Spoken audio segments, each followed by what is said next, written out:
Morning, everyone.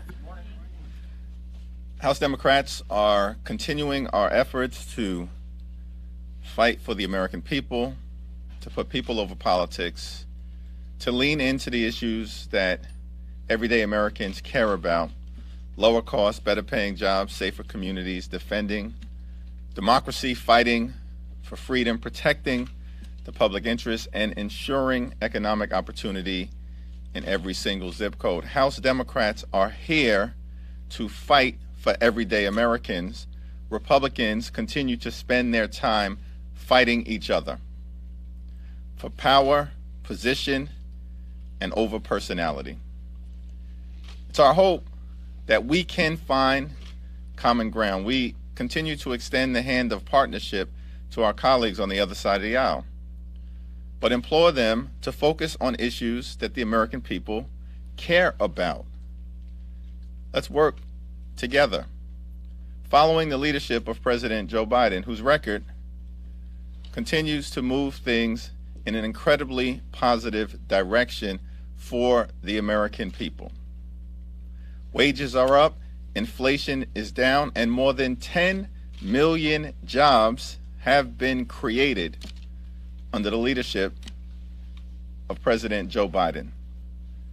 That's a strong economic track record of success, particularly given the mess that President Biden inherited from the previous administration.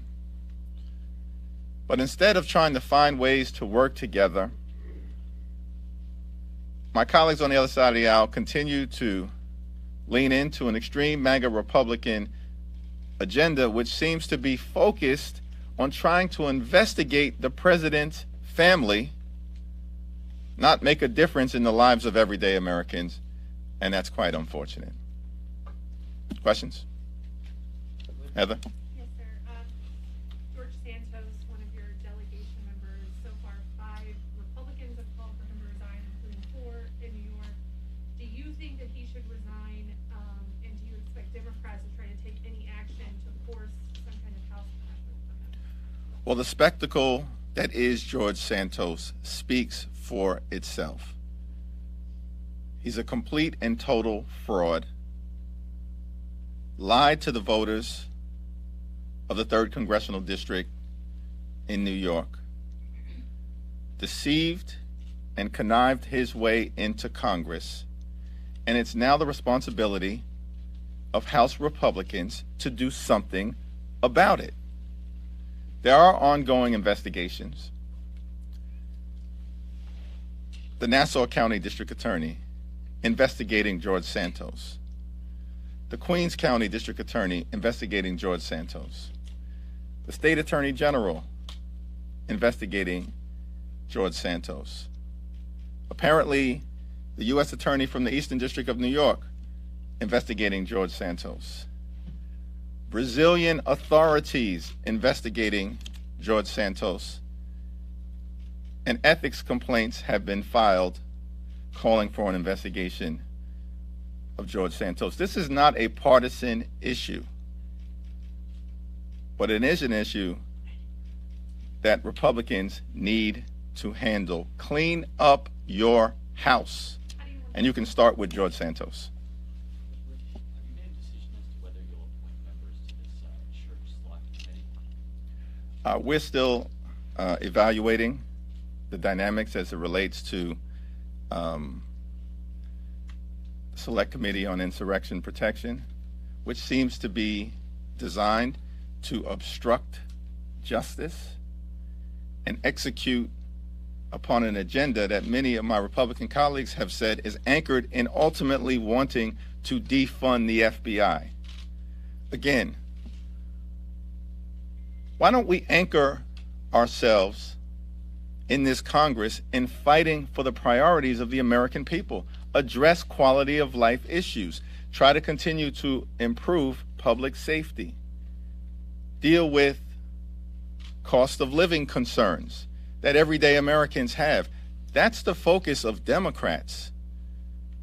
But Republicans have begun to implement what we suspected would be an extreme MAGA Republican right-wing agenda. On Monday, the Republicans come to the floor of the House of Representatives and they bring a bill that is designed to help the wealthy, the well-off, and the well-connected cheat on their taxes, avoid paying their fair share as part of some effort to subsidize the lifestyles of the rich and shameless. That's Monday.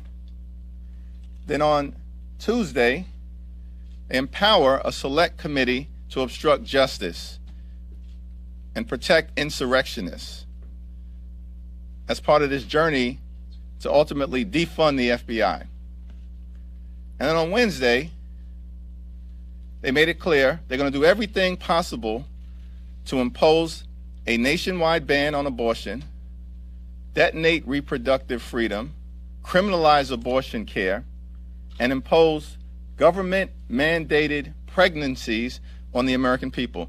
That's what their legislation yesterday was all about. That's this week in extreme MAGA Republican land.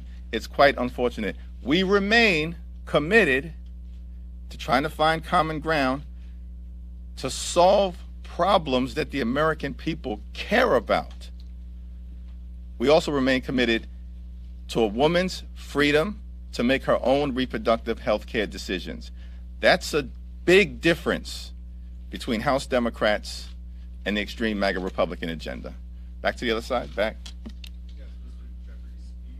Kevin McCarthy yesterday said that George Santos would not serve on any of the top 8 committees. However, he did say that Republicans would place him on some committee or committees.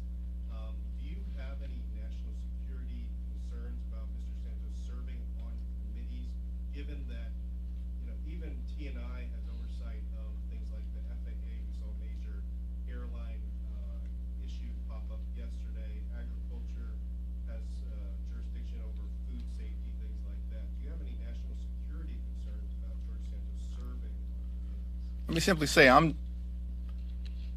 it's clear to me that George Santos is not fit to serve in the United States Congress. That's not my perspective. That's not a Democratic perspective.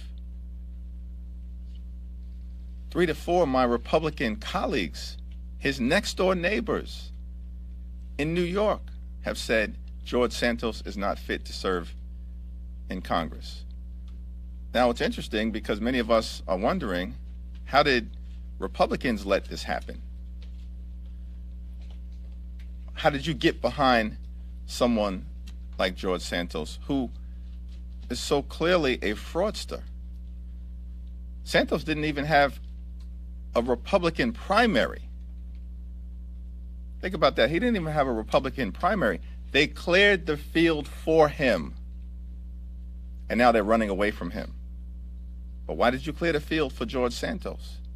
Why did you back him not just in 2022, but they backed him in 2020 as well against Tom Suozzi?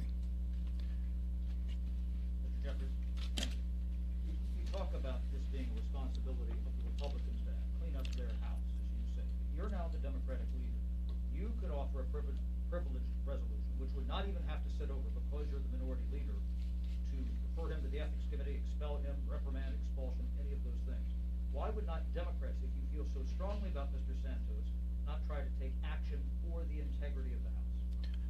I believe that 2 members of the New York City congressional delegation, Richie Torres and Dan Goldman, have acted in this regard. I was well aware of their decision to do so, but any matters before the Ethics Committee are before the Ethics Committee and should be resolved by members of the Ethics Committee. I've made my appointments to the Ethics Committee. They take seriously their responsibility to be judicious, to be fair, to evaluate the facts, apply the applicable law, and let's see what happens as it relates to the matter that has been before the Ethics Committee. Mr. Jeffries, on the classified documents, we've learned the president was informed of the initial classified documents on the same day they were found more than 2 months ago. Are you concerned the White House didn't disclose this sooner? I have full faith and credit in President Biden. Believe that he's doing everything to take the appropriate steps to determine what happened. and how to move forward in a responsible fashion. And I'm confident that he will continue to do so. What does it say to you that documents have been found at another location?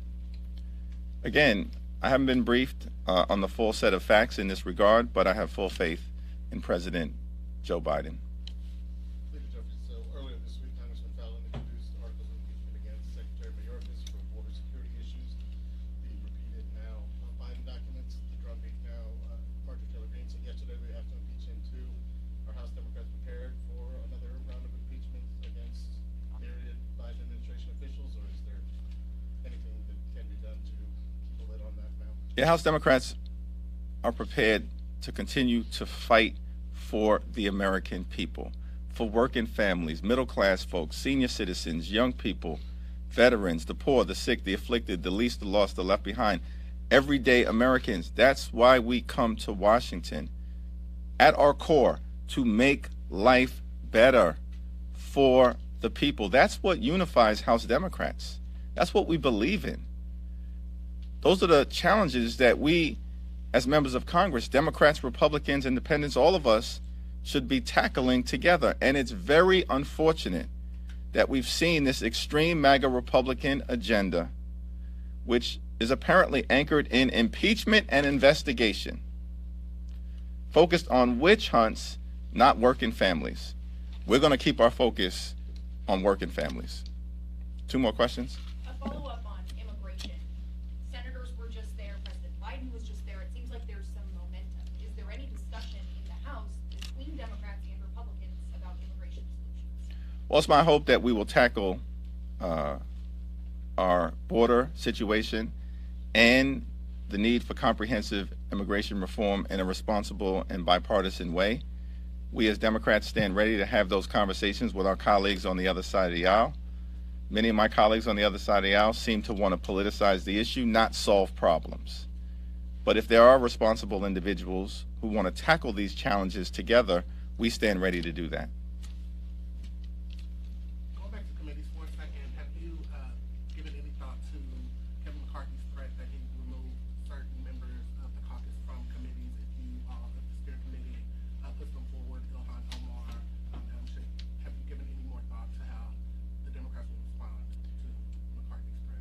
It's my view that we should not allow extreme MAGA Republicans to determine who serves on committees in the 118th Congress on the Democratic side. What's your reaction to McCarthy saying that the last Congress, House Democrats set a precedent by removing Gosar and Marjorie Taylor Greene? What's your reaction? Same answer. Thank you, Congressman. Last question. Ayanna Pressley, she called the GOP's Insurrection Protection Committee a sham. She said the federal government has already been weaponized by Republicans against Black, brown, and other marginalized groups. Do you agree? Well, I agree that the so-called select committee to investigate the investigators, obstruct justice, and protect insurrectionists is not something that the American people expect responsible representatives to do on their behalf. I traveled the country in the previous 6 months in advance of November. Not a single person, not a single Democrat, not a single independent, not a single Republican ever suggested to me or anyone who I was there to interact with in all types of places throughout America indicated that this was their priority, to launch select committees to investigate this, that, or the other person, to engage in a revenge tour on behalf of some of the more extreme elements of the other side of the aisle, or do the bidding of the former president at Mar-a-Lago, who appears to be continuing to exert significant control over the extreme MAGA Republicans here in Congress. Let us do the business of the American people. Focus on kitchen table pocketbook issues. Solve problems on their behalf. That is what House Democrats will continue to do. I hope Republicans will someday soon decide to join us. Thank you.